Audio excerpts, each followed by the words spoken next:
What's up, KG? At welcome back sa ating channel. So, ngayong araw na ito, no, so pag-uusapan natin ang post ng Bitpinas, no, na kapag pinag-uusapan natin ang artificial intelligence, isa sa pinaka-common na fear ng mga tao dito, kapag naging mas matalino ang AI, ano pa yung mga natitirang trabaho para sa mga tao?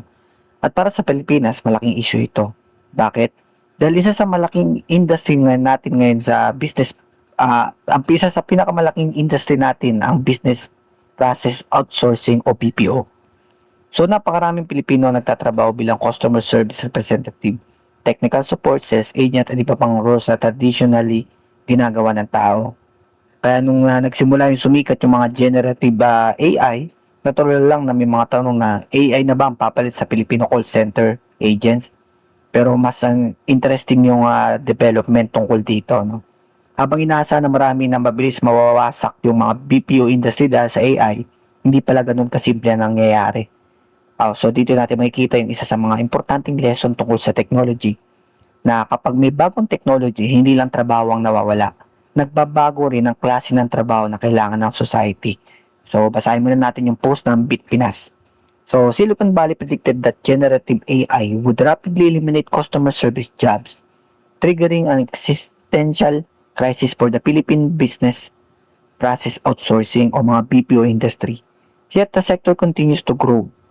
Here is how the Philippine call center industry has been transformed by AI. So, nandito yung full details nila sa Bitpinas. No? So, dito is sa kanilang Twitter account. So, check nyo na lang yung kanilang full details. Kasi pag-uusapan natin dito yung bakit natatakot yung mga tao sa AI. So, isipin natin isang traditional customer service operation. So, may customer service na tatawag, may agent na sasagot. Tatanungin niya yung mga concerns, hanapin niya yung mga information at bibigyan niya ng mga solusyon yung mga customer. Ngayon, maraming bahagi ng process na ito ay pwedeng maging tulong yung AI. Halimbawa, yung AI kaya niyang sagutin yung mga common question, summarize yung conversation, mag-suggest ng mga response, mag-translate ng languages, i-analyze yung mga customer sentiment, at minsan, kaya din nilang i-handle yung entire conversation. So obviously, may mga tasks na dati ginagawa ng tao na pwedeng ma-automate na. At dito nagmumula yung fear. Pero may isang importanteng distinction dito.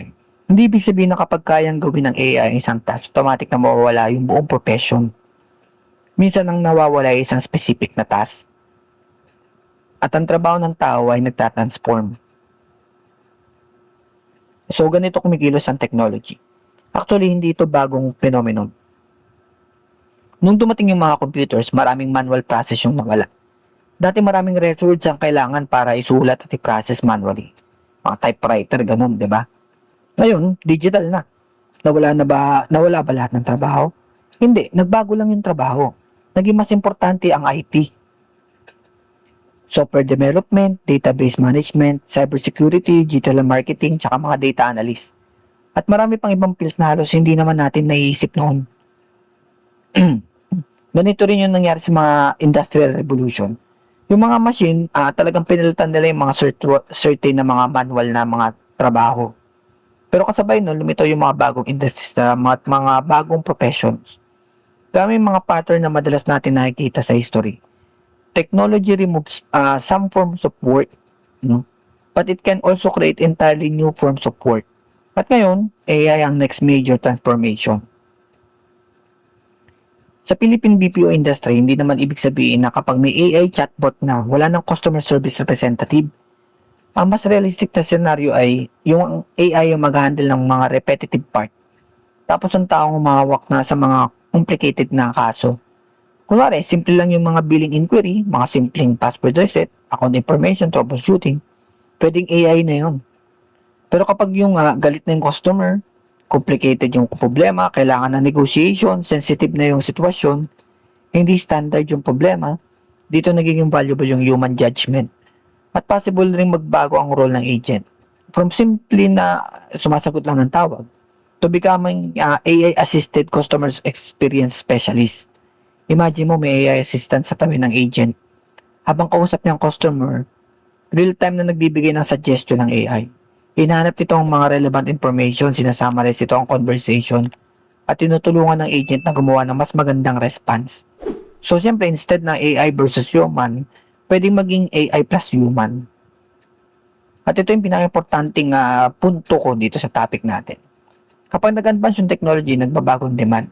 Kung dati yung demand human beings ay mabilis mag-type at sumagot ng mga basic question, ngayon maaaring maging human being ay pwedeng maging marunong gumamit ng AI para makapag-handle ng mga complicated customer problems.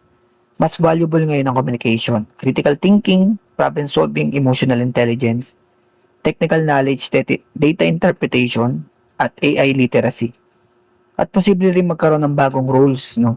AI trainer, AI quality analyst, mga conversation designer, AI operations specialist, customer experience analyst, mga data analyst, automation specialist, AI governance roles, at cybersecurity professional.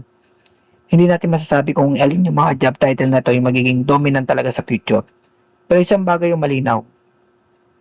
Kapag nagbabago ang technology, kailangan din mag-upgrade ng skills ng workforce.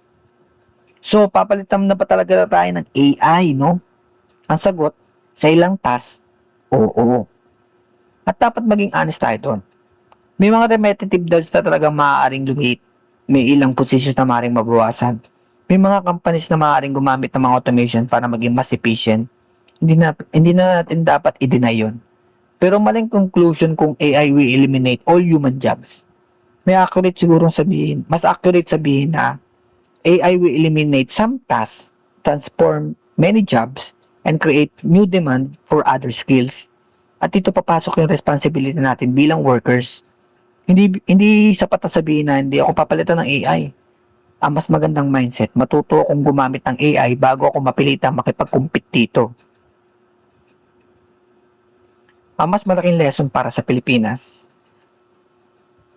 napaka-importanting lesson ito. BPO has one of the major engines of employment. Pero kung gusto natin manatiling competitive ang Pilipinas, hindi sapat na mura ang labor. Kailangan natin maging high-skilled workforce. Hindi lang English proficiency, hindi lang mabilis sumagot sa customer. Kailangan natin matutong gumamit ng bagong tools, AI, automation, data, cloud technology, cybersecurity, advanced customer experience, at technical problem solving. Dahil habang nag-a-advance ang mundo, tumataas din ang standard ng trabaho. At personally, ito ang pinaka-interesting na lesson dito.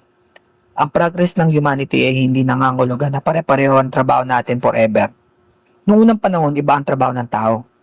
Dumating yung mga machines, nagbago ang trabaho, dumating ang computers, nagbago ulit. Ngayon, dumating na ang AI at magbabago na naman. Ang tamang tanong ay hindi, AI ba ang papalit sa trabaho ko? Ang mas magandang tanong anong bagong trabaho, ang bagong skill ang magiging valuable dahil sa AI? Dahil sa bawat technological revolution, may mga lumang sistema na nawawala. Pero may mga bagong demand na lumilitaw. At kung matututo tayong sumabay sa transition na yun, baka hindi AI ang katapusan ng human work. Baka AI pa maging tool para mag-move forward ang humanity sa next stage. Kaya kung ikaw ay nagtatrabaho ngayon, huwag kang matakot sa AI. Pag-aralan mo to, gamitin mo to. At higit sa lahat, mag-invest ka sa skills na mahirap palitan ng machine. Dahil ang future may not belong to humans versus AI. It may belong to humans who know how to work with AI. So, yun lang. Maraming salamat sa inyong lahat. Sa ating mga ma'am, sir dyan, thank you so much sa inyong lahat. Siyempre, i-like, i-share, at siyempre mag-subscribe na rin kayo dito sa ating channel, lalo na doon sa mga interesado sa mga ganitong klase ng topic. So, yun lang, no? Magkita-kita lang tayo sa arena. Game on!